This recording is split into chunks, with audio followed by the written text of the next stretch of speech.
നയതന്ത്രമല്ല, വെപ്രാളമായിരുന്നു നമ്മളിത് കണ്ടത്.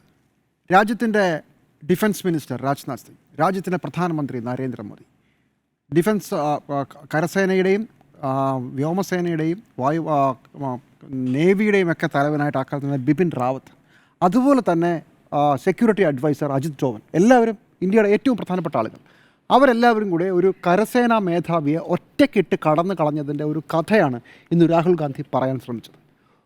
ഒരു രാജ്യത്തിൻ്റെ കരസേനാ മേധാവി പറയുകയാണ്, എന്നെ തീരുമാനമെടുക്കാൻ അവർ വിട്ടിട്ട് അവരങ്ങ് കടന്നു കളഞ്ഞു എന്ന് പറയുന്ന ഒരു ഭാഗമാണ്.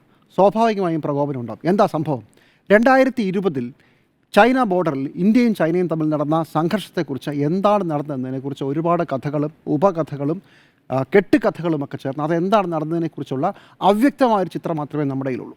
നമ്മുടെ കയ്യിൽ ഔദ്യോഗികമായ ഒരൊറ്റ വേർഷനാണുള്ളത്. അത് പ്രധാനമന്ത്രി നരേന്ദ്രമോദി ആ വർഷം 2020 ജൂണിൽ പറഞ്ഞ വരിയാണ്. ഇന്ത്യയുടെ 1 ഇഞ്ച് ഭൂമിയിൽ പോലും ആരും കടന്നിട്ടില്ല, ഇന്ത്യയുടെ ഒരു പോസ്റ്റ് പോലും ആരും പിടിച്ചുകൊണ്ട് പോയിട്ടില്ല. പക്ഷേ ആ സമയത്തെ ഇന്ത്യയുടെ കരസേനാ മേധാവി പറയുന്നത് അങ്ങനെയല്ല.